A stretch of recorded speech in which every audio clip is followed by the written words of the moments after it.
La máscara de la muerte roja. La muerte roja había devastado el país durante largo tiempo. Jamás una peste había sido tan fatal y tan espantosa. La sangre era su encarnación y su sello. El rojo y el horror de la sangre. Comenzaba con agudos dolores, un vértigo repentino, y luego los poros sangraban y sobrevenía la muerte. Las manchas escarlata en el cuerpo y la cara de la víctima era el bando de la peste, que le aislaba de toda ayuda y de toda simpatía. Y la invasión, progreso y fin de la enfermedad se cumplía en media hora. Pero el príncipe próspero era feliz, intrépido y sagaz. Cuando sus dominios quedaron semidespoblados, llamó a su lado a 1000 robustos y desaprensivos amigos de entre los caballeros y damas de la corte, y se retiró con ellos al seguro encierro de una de sus abadías fortificadas. Era esta de amplia y magnífica construcción, y había sido creada por el excéntrico aunque majestuoso gusto del príncipe. Una sólida y altísima muralla la circundaba. Las puertas de la muralla eran de hierro. Una vez adentro, los cortesanos trajeron fraguas y pesados martillos y soldaron los cerrojos. Habían resuelto no dejar ninguna vía de ingreso o de salida a los súbitos impulsos de la desesperación o del frenesí.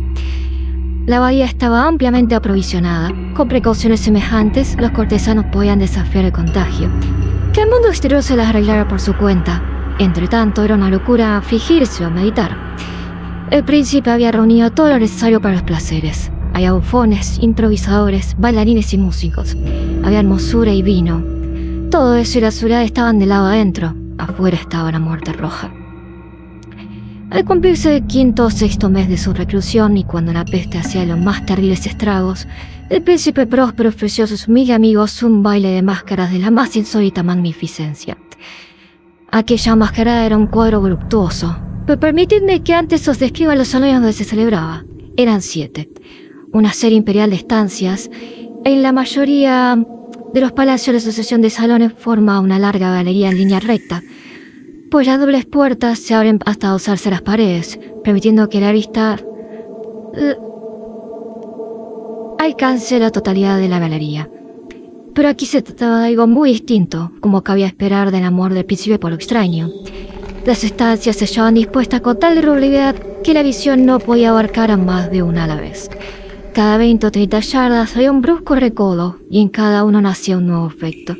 A derecha e izquierda, en mitad de la pared, una alta y estrecha ventana gótica daba un corredor cerrado que seguía el contorno de la serie de salones, y las ventanas triangulares cuya coloración variaba el tono dominante de la decoración del aposento.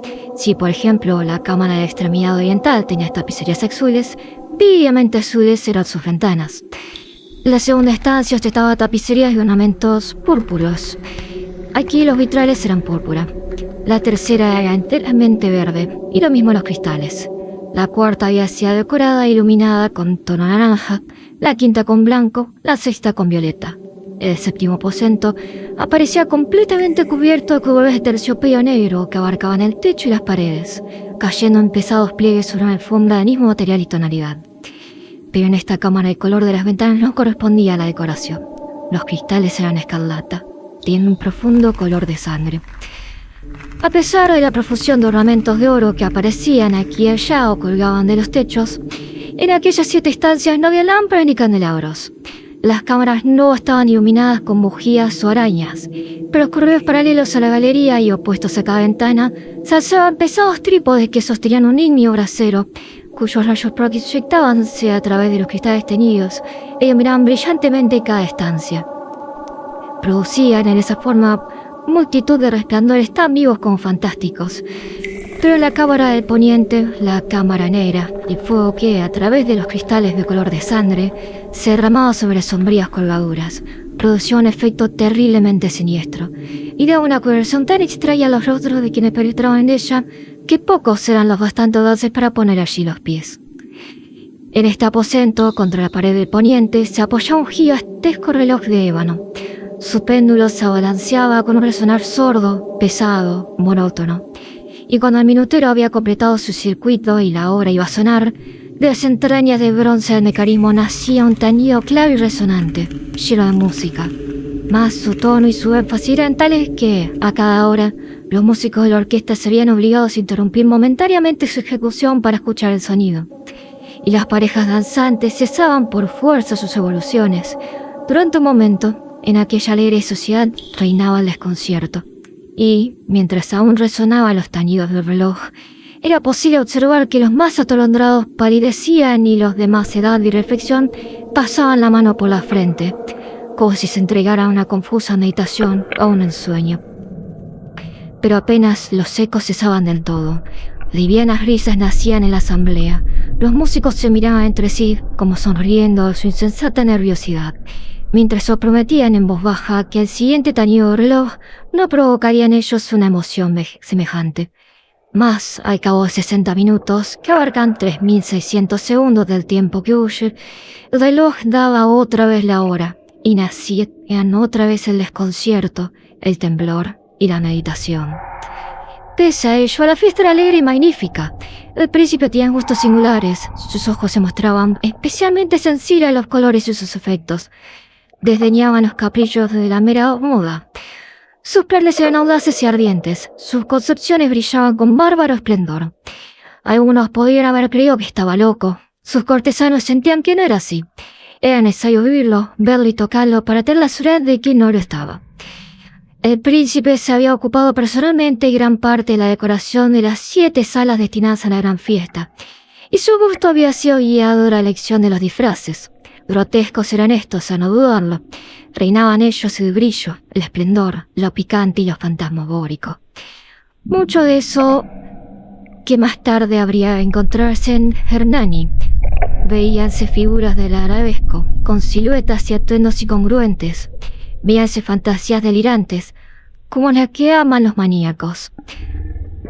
Abundaba allí lo hermoso, lo extraño, lo licencioso, y no faltaba lo terrible y lo repelente. En verdad, en aquellas 7 cámaras se movía de un lado a otro una multitud de sueños, y en aquellos sueños se contorsionaban en todas partes, cambiando de color al pasar por los aposentos, y haciendo que la extraña música de la orquesta pareciera eco de sus pasos. Mas otra vez tañe el reloj que alza en el aposento de terciopelo. Por un momento todo queda inmóvil, todo es silencio, salvo la voz del reloj. Los sueños están helados, rígidos en sus posturas, pero los ecos del tañido se pierden, apenas han durado un instante, y la risa ligera, media sofocada, flota tras ellos en su fuga. Otra vez crece la música, viven los sueños contorsionándose de aquí para allá con más alegría que nunca, coloreándose al pasar ante las ventanas por las cuales irrumpen los rayos de los trípodes. Mas, en la cámara que al oeste ninguna máscara se aventura, pues la noche avanza y la luz más roja se filtra por los cristales de color de sangre. Aterradora es la tiniebla y las colgaduras negras, y para aquel cuyo pie se posa en la sombría alfombra, brota del reloj ébano un ahogado resonar mucho más solemne que los que alcanzan a oír las máscaras entregadas a la lejana alegría de las otras estancias. Congregábase densa multitud en estas últimas, donde afibradamente latía el corazón de la vida. Continuaba la fiesta en su torbellino hasta el momento en que se comenzaron a oírse los tañidos del reloj anunciando la medianoche. Cayó entonces la música. Como ya he dicho, las evoluciones de los que bailaban se interrumpieron, y como antes, se produjo toda una sensación angustiosa. Mas esta vez el reloj debía tañer 12 campanadas, y quizá por eso ocurrió que los pensamientos invadieran en mayor número las meditaciones de aquellos que reflexionaban entre la multitud entregada a la fiesta. Y quizá también por eso ocurrió que antes de los últimos ecos del carillón se hubiera hundido en el silencio. Mucho más de los concurrentes tuvieron tiempo para advertir la presencia de una figura enmascarada que hasta entonces no había llamado la atención de nadie. Y, habiendo corrido en un susurro la noticia de aquella nueva presencia, alzóse al final un rumor que expresaba desaprobación, sorpresa y finalmente espanto, horror y repugnancia. En una asamblea fantasma como la que acabo de escribir, es de imaginar que una aparición ordinaria no hubiera provocado semejante conmoción. El desenfreno de aquella mascarada no tenía límites, pero la figura en cuestión lo ultrapasaba, e iba incluso más allá de lo que el liberal criterio del príncipe toleraba. En el corazón de los más temerarios hay cuerdas que no pueden tocarse sin emoción. Aún el más relajado de los seres, para quien la vida y la muerte son igualmente un juego, sabe que hay cosas con las cuales no se puede jugar. Los concurrentes parecían sentirlo más hondo que el traje y la apariencia del desconocido no revelaban ni ingenio ni decoro. Su figura, alta y flaca, envuelta a la cabeza y los pies en una mortaja. La máscara que ocultaba el rostro se parecía mover de tal manera el semblante de un cadáver, ya rígido, que el escrutinio más detallado se habría visto en dificultades para descubrir el engaño.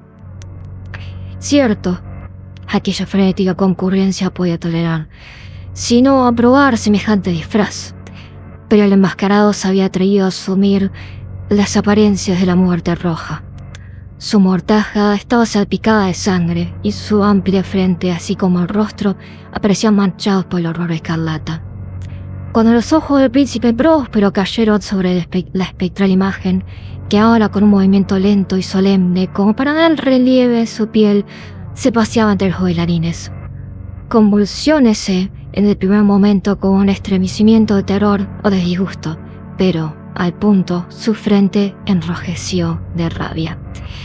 «¿Quién se atreve?», preguntó con voz ronca a los cortesanos que lo rodeaban. «¿Quién se atreve a insultarnos con esta burla blasfematoria? Apoderaos de él y desenmascaradlo, para que sepamos a quién vamos a ahorcar el alba en las almenas». Al pronunciar estas palabras, el príncipe Próspero se hallaba en el aposento del este, el aposento azul. Sus acentos resonaban alta y claramente en las siguientes estancias, pues el príncipe era hombre osado y robusto, y la música acababa de cesar a una señal de su mano. Con un grupo de pálidos cortesanos a su lado, hallábase el príncipe en el aposento azul. Apenas hubo hablado, los presentes hicieron un movimiento en dirección al intruso, quien en ese instante se hallaba a su alcance y se acercaba al príncipe con paso sereno y deliberado.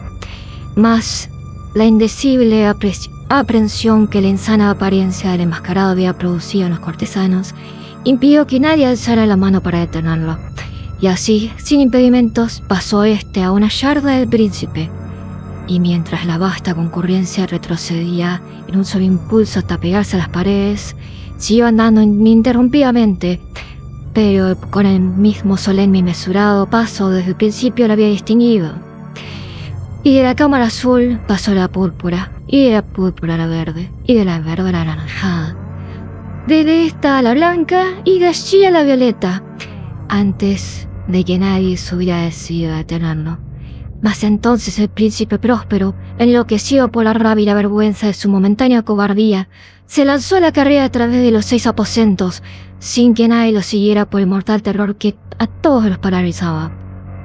Puñal en mano, acercóse impetuosamente hasta llegar a 3 o 4 pasos de la figura, que seguía alejándose, cuando ésta, al alcanzar el extremo del aposento de terciopelo, se volvió de golpe y enfrentó a su perseguidor. Oyóse un agudo grito mientras el puñal caía resplandeciente sobre la negra alfombra, y el príncipe Próspero se desplomaba muerto.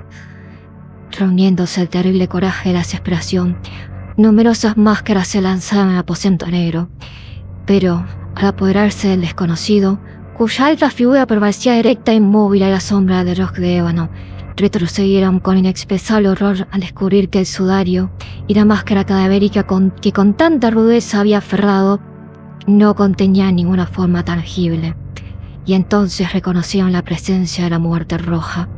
Había venido como un ladrón en la noche, y uno por uno cayeron los convidados en la sala de orgía manchadas de sangre, y cada uno murió en la desesperada actitud de su caída, y la vida del reloj de ébano se apagó con la del último de aquellos alegres seres, y las llamas de los trípodes se expiraron, y las tinieblas, y la corrupción, y la muerte roja lo dominaron todo.